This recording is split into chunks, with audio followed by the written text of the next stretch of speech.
തൃശൂർ കോർപ്പറേഷനിൽ ജീവനക്കാരനെ തൂങ്ങി മരിച്ച നിലയിൽ കണ്ടെത്തി. താൽക്കാലിക ജീവനക്കാരൻ അരിമ്പൂർ സ്വദേശി സതീഷാണ് മരിച്ചത്. 7 കൊല്ലമായിട്ട് താൽക്കാലിക ഡ്രൈവറായിട്ട് ജോലി ചെയ്ത് വരികയാണ്. അപ്പോൾ അയാൾ രാത്രിയിലാണ് എല്ലാ ദിവസവും ആൾക്ക് ഡ്യൂട്ടി.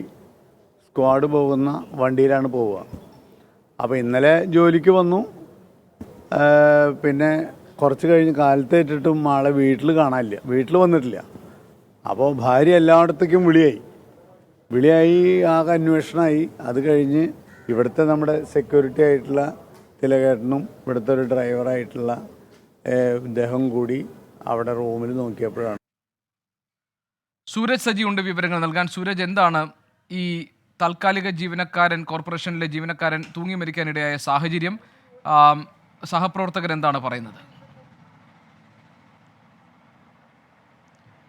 ഗോപികൃഷ്ണൻ, ഇന്ന് രാവിലെയാണ് ഇത്തരത്തിൽ ഈ തൂങ്ങി മരിച്ച നിലയിൽ താൽക്കാലിക ജീവനക്കാരനായ അരിമ്പൂർ സ്വദേശി സതീഷിനെ ഈ കോർപ്പറേഷന്റെ കെട്ടിടത്തിൽ കണ്ടെത്തുന്നത്. ഇന്നലെ രാത്രി 11 മണിക്ക് ഈ ഇദ്ദേഹം ഓടിക്കുന്ന വാഹനം കഴുകിയിടുന്നത് ജീവനക്കാരെല്ലാവരും, സഹപ്രവർത്തകരെല്ലാവരും കണ്ടതാണ്. അതിനുശേഷം വീട്ടിലേക്ക് മടങ്ങിപ്പോയി എന്നുള്ളതാണ് സഹപ്രവർത്തകരടക്കം കരുതിയിരുന്നത്. പക്ഷേ ഇന്നലെ രാത്രി വീട്ടിലെത്തിയില്ല. രാവിലെ വൈകിയും കാണാതിരുന്നതിനെ തുടർന്ന് ഭാര്യയും അതുപോലെ തന്നെ കുടുംബാംഗങ്ങളും എല്ലാം ഈ സഹപ്രവർത്തകരെ വിളിച്ച് വിവരം ധരിപ്പിക്കുകയായിരുന്നു. പിന്നീട് ഇവർ നടത്തിയ തിരച്ചിലാണ് കോർപ്പറേഷനിൽ അതായത് ഈ താൽക്കാലിക ജീവനക്കാരും ഡ്രൈവർമാരും വിശ്രമിക്കുന്ന മുറിക്കുള്ളിൽ തൂങ്ങി മരിച്ച നിലയിൽ ഈ സതീഷിനെ കണ്ടെത്തുന്നത്. പിന്നീട് ആ സമയം തന്നെ, അതായത് തൂങ്ങി മരിച്ച നിലയിലാണ് കണ്ടെത്തുന്നത്. പിന്നീട് അവിടെ നിന്ന് ആശുപത്രിയിലേക്ക് എത്തിച്ചെങ്കിലും അപ്പോഴേക്കും സതീഷ് മരിച്ചിരുന്നു. കുടുംബ പ്രശ്നങ്ങളാണ് ഇത്തരത്തിലൊരു ആത്മഹത്യയിലേക്ക് നയിച്ചത് എന്നുള്ളതാണ് സൂചന. എന്തായാലും സംഭവവുമായി ബന്ധപ്പെട്ടുകൊണ്ട് പോലീസ് വിശദമായ അന്വേഷണത്തിലേക്ക് കടന്നിട്ടുണ്ട്. മൃതദേഹം നിലവിൽ തൃശൂർ ജനറൽ ആശുപത്രിയിലേക്ക് മാറ്റി.